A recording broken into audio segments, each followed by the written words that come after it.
Good afternoon, everyone. Welcome to our second lecture on business research. So this afternoon, I will be discussing how to write your introduction in business research. You already have your titles already, no? You have submitted it to me last Tuesday, and then pag Monday, supposedly mamunta to ang deadline. Ay uban nakasubmit na. Hopefully, everyone has already submitted. I will check some of your titles, and then we can proceed with your introduction. So, you will learn how to make our introduction for business research, and also sa ato paghanay sa ato ang statement of the problem. So earlier I had my class with the UMS and TVL. Quantitative research man to siya. So nag-discuss na mi more on the review of related literature, conceptual and theoretical framework. But for business research, we are only limited until methodology because um, mas shorter no ang business research because you'll be pairing it up with a business plan, no. Mar siya og mix ang entrepreneurship and research. So since you are in ABM strand, no, so we decided to have ing ana na lang no collaboration with sir para dili pod magdoble ang inyong research paper. And you are actually quite blessed no, to have that kind of opportunity because other strands, they have to make their own separate business plan and a quantitative research paper. Most especially ang STEM and UMS, no, because they are more into writing and scientific process. So kita, businessman ta, no, kay ABM. So giusa na lang, no, para ka na lang. It's like hitting two birds with one stone. Okay. So let me show you first the so ko sa tungkuan nalimot ko og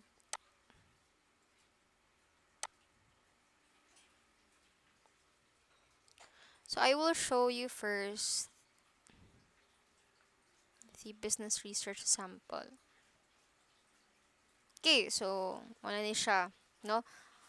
Very similar siya if you compare it to our chapter 1 last semester sa quantitative research, but this time we are given the liberty to get your resources not just only in um, Google Scholar but also no kanang mga websites, no business websites that explains different kinds of but it has to be kuan ha a reliable website kasi dili kanang himo-himo ra no nya walay references no.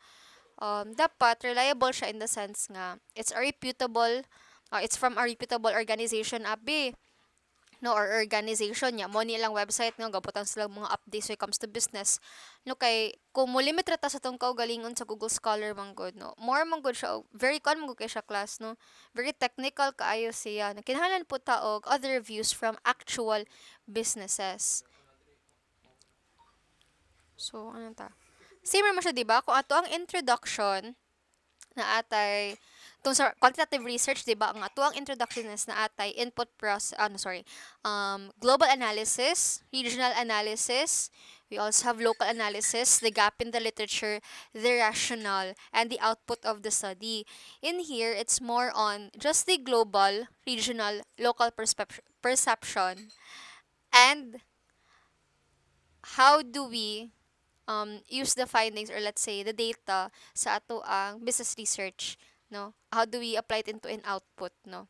So very short ra no? Sa una 7 kan mga upat ra ni or 5 ra ka parts itong introduction. So for example mo ni ang title and this is your introduction. So you will start first with a global perspective, no. Kani wala ni citations. Very wrong. So you will explain. For example, if your job is more on you are going to sell quarantine essentials, or for example, you would like to sell mag-start ka mong kaugalingon nga sa may nindot nga kuan ron. So far ang very timely kaayo ron nga businesses kana no quarantine essentials. Mo na pataglain. Kuan lang food na lang para mas dali like a cafe.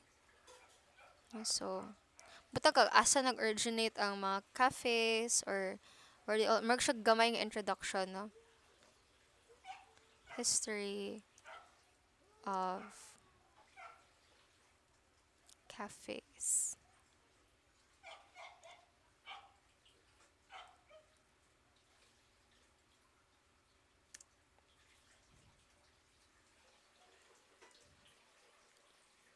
Search ka dira. Oh, the first cafe is said to have opened in 1550 in Constantinople. So, pwede na nimo himong introduction, no, nga if you are planning to open up a cafe, you start first with a global perspective, no? Where did the cafe started from? Asa man na siya una nagsugod, no? Unya, asa man siya very popular kaayo, no? In France, cafes are very popular, no? In Paris, most especially, no, you see a lot of cafes there.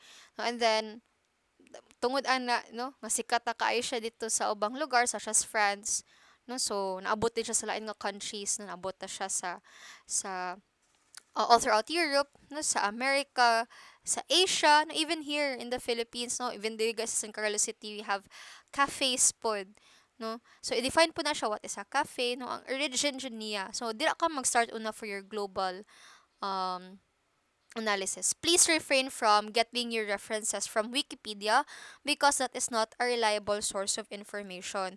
Nga man, ang Wikipedia man good class, pwede naman good siya ma-edit. And then, although they provide a list of resources or references at the end of the article, but of course, ang kada palandaan nga ma-edited siya. Anyone can even edit the information. So, dili na siya reliable nga source of information.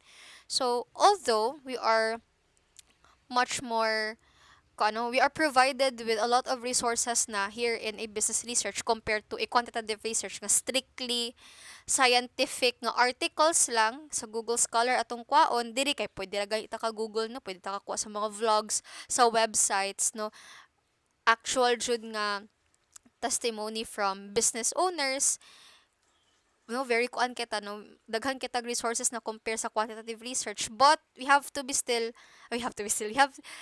be mindful ra Japon no sa ang ato ang gipangkuan sa ato ang references kay kumukuha ta og Wikipedia kay abig kani ma'am kay related kay siya sa ako ang introduction or sa ako ang i-open nga business then mukuha na lang ko diri sa Wikipedia no, so dili Japon pwede kay di man siya reliable so mukuha jud ta kana siyang reliable no and free from bias. We can also look at Britannica no pwede man ni ngita pa ta. Ayun lang mga Wikipedia. Sa history of coffee shops. No? So, yan na. We will try to look at Britannica. Kaya reliable man siya nga source ang Britannica. Also, cafe, also spelled as cafe, is a small eating and drinking establishment, historically a coffee house, usually featuring a limited menu. Originally, these establishments serve only coffee, so the English term cafe, borrowed from the French, derives from the Turkish kahve, meaning coffee. So, wala, no? In history, no, introduction of coffee and coffee drinking and cafe, pwede ni siya gamito na to as our first part sa tong introduction. So, kuan na to na i-revise lang class no kailangan pug i-copy paste sa to word for word no di ba gitudluan ta mo pag last semester when we do our introduction although manguha man ta og resources online i-rephrase sa Japon siya as if ato ani siya nga kagalingon nga words because to avoid plagiarism no or copyright infringement so i-rephrase ato siya and we provide in text citation no. So sama ng in text no ibutang nimo dira for example kani nga paragraph dili ni imuha jud nga idea no this is from Britannica abi ibutang nimo dira Britannica and then kanus-a ang publisher no and kanus-a siya gi-publish nga article. So this was published written by wala man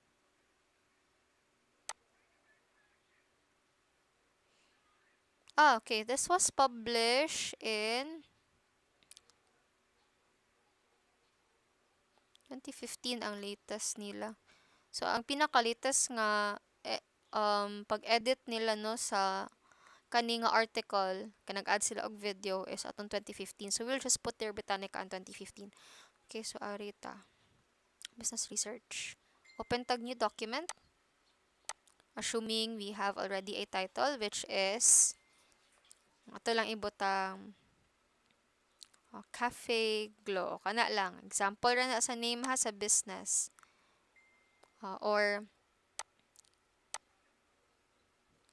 establishing Cafe Glow a French American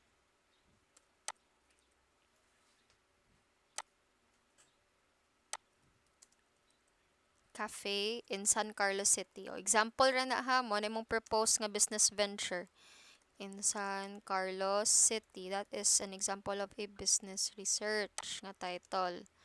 Establishing Cafe Glow, a French-American cafe in San Carlos City. Although the title of your business is, a business yun nimo is Cafe Glow, no, ang label. But, butang lang mo siya, no? Para sa tong, um, establishing a tester training center in CSR, o may ano ba? No, so, mudong lang tayo. Establishing Cafe Glow, a French-American cafe in San Carlos City. Muna mong title. Introduction dayon ka.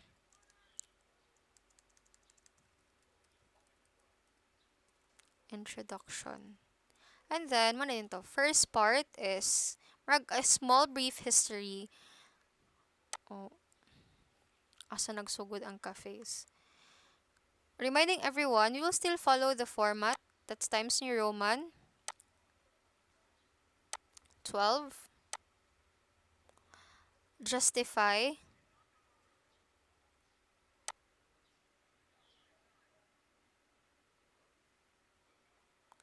And then, double space. Kani mga blue i-highlight ra na. Usbo na siya. Kani mga label, patunga ni. So, i-click ni mo ni siya. Ning center. And then, i-bold. Same ani, introduction. Then, i-rephrase ni siya. I-rephrase, usbon ni mo mga few words day. The thought is still there, pero usbon na ni mong ubang words para at least it would sound like it came from your own jud nga kon. Although this is not your own idea, no, ikuha raman nimo sa Britannica, pero at least dili jud nimo gi-copy word for word, no? So, pwede man, no? Coffee and coffee drinking were introduced to, oh, pwede ka na, i-rephrase na nimo. Were first introduced, so rephrase lang ka. So, mas dili stricto, no? Compare sa una nga very conscious kay nga need scientific articles. Kani pwede ra, no? As long as reliable source. First introduced, introduction. Was first introduced to Europe. Rephrase lang na. No? And then, hindi rin. Sa ubos, i-remove ang period followed by a parenthesis and then provide Britannica. Kasi ano magigikan? Comma. 2015, no, ang latest. And then, tira na ang punctuation mark. Period. So, that's the in-text citation. So, saan to pagkuha sa references, ma'am? You open a separate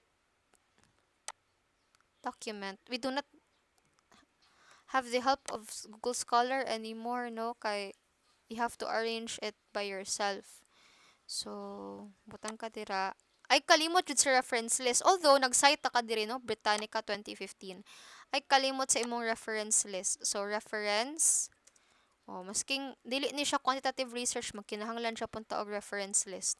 You go back to Britannica. No, kasa niya mo gikuha. Get the necessary information. Like, kinsa ang author ato. When gi-publish the title of the article. So, either you open up icon. Pwede man ka magsulat, no?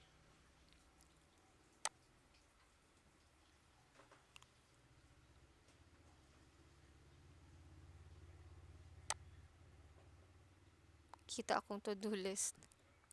Okay, so dire, pwede nimo isulat dira. Okay. Arrange lang nimo daan. So, APA format ta. So, una ang author.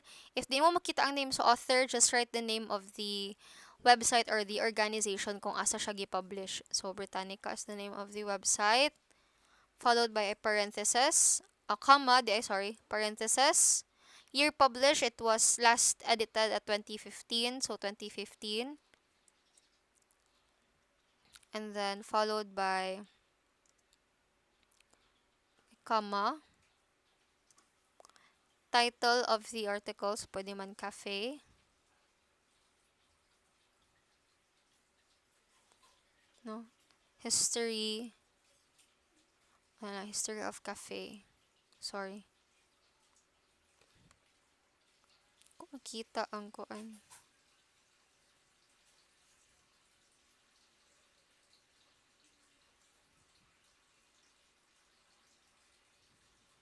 Okay, naladay much better.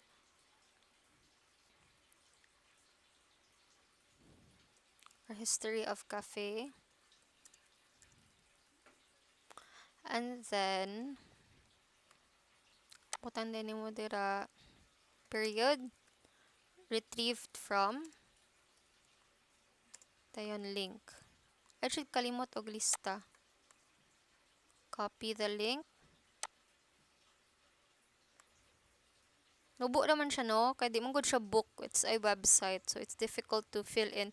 Kaya supposedly, the title of the article, then the title of the book, kung asa na bilang ang article, and then volume number, issue number, and then last na dyan na ang link. No? Since wala man na, din kanira ta, we will just have to make do with the available information sa author, the date published, and the title of the article. You go back to your reference list, place the necessary information.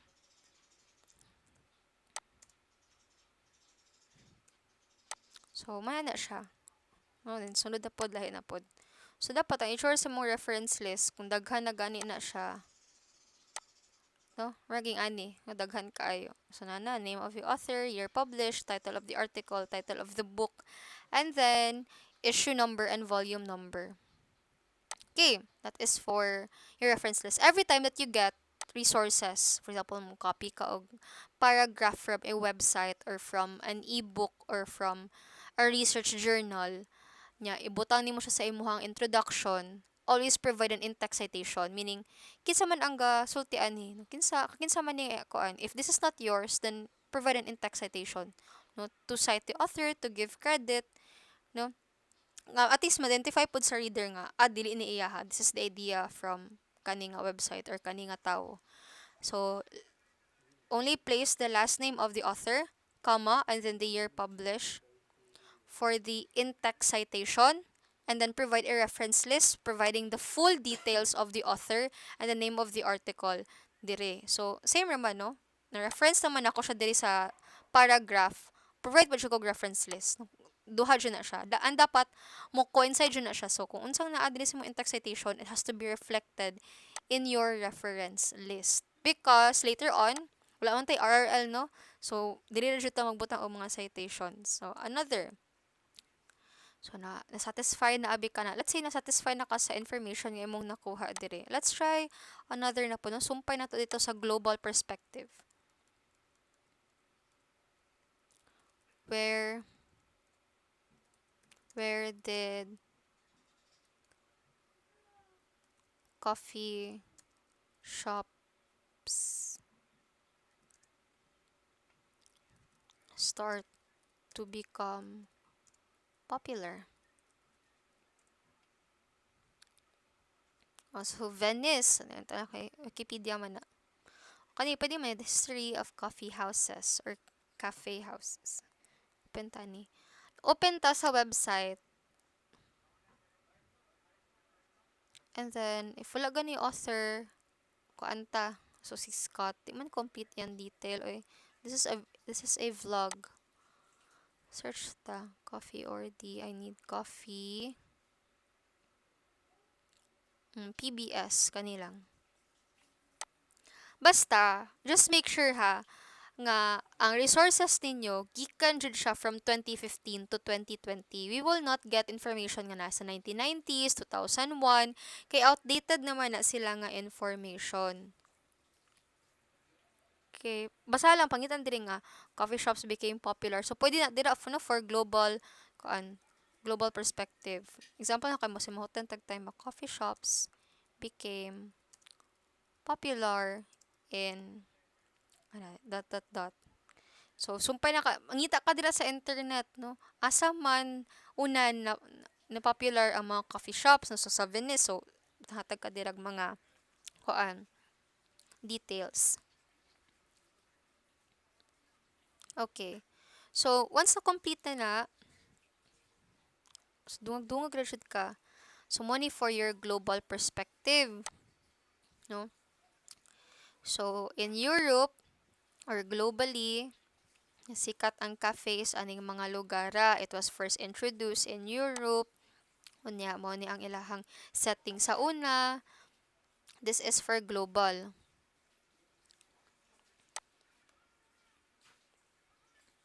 So kani mo ni imong global. No, kaning highlighted in yellow are the global analysis. Sa proceed in Asia. So same ra Japan nga process ani, no? So in Asia, this is for your regional perspective or pwede man in the Philippines, no? It's search ako kung dungag na pud ka diri global perspective nimo in Asia. So dungag na pud ka, no? Where did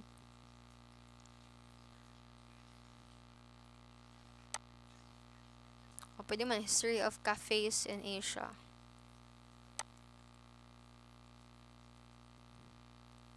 History of cafes in Asia. No, para kaning sa Bangkok Post, 2014. Okay pa ni siya, masud pas bracket, at least dodol sa 2015. And then, published January 6. Kinsa ang writer, SCBEIC, kanalay mo ibutang information. So, same ra siya po, no? For example, in Asia,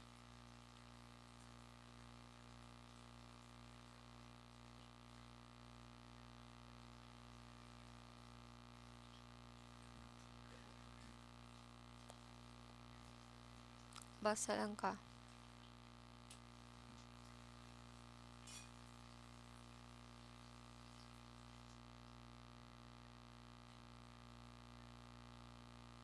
Ang kanilang. Example ra ni ha. Rephrase ra po na to ni. Ito lang ning ikon gidali kay 1 hour is not enough. So, dili na po ito kopyahon tanang taas no kay mahulot itong pages. Maximum lang of 3 pages for our introduction. So, go back here. And then, ato aning justify, double space, times New Roman. Always remember the format. And then 12 ang font size. And then, kinsa man ni siya, no? Dili man ni sa Britannica. Site na to dire.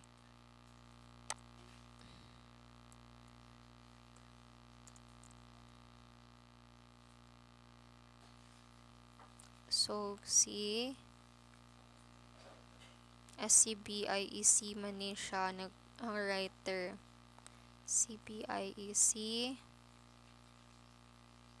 in 2014.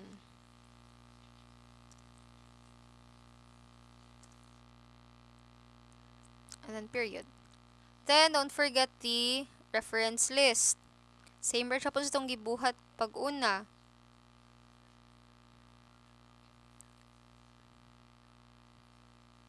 So, key names, author, SCB,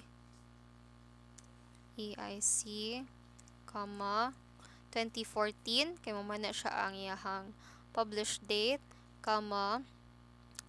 cafe, title of the article, Cafe Culture in Asian Countries, name of the website, Bangkok Post, and then is retrieved from, and then just get the link. Mo ni paghimog reference list ha, dili malimot no kada kuha nimog resources from the internet, provide an in-text citation and a reference list. Paste and then just copy. Then you go to your reference list.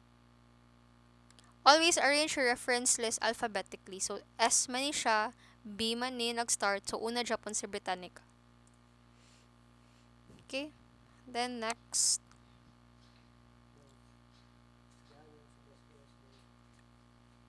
So, muna ni ang imuhang global analysis, no? Maski mga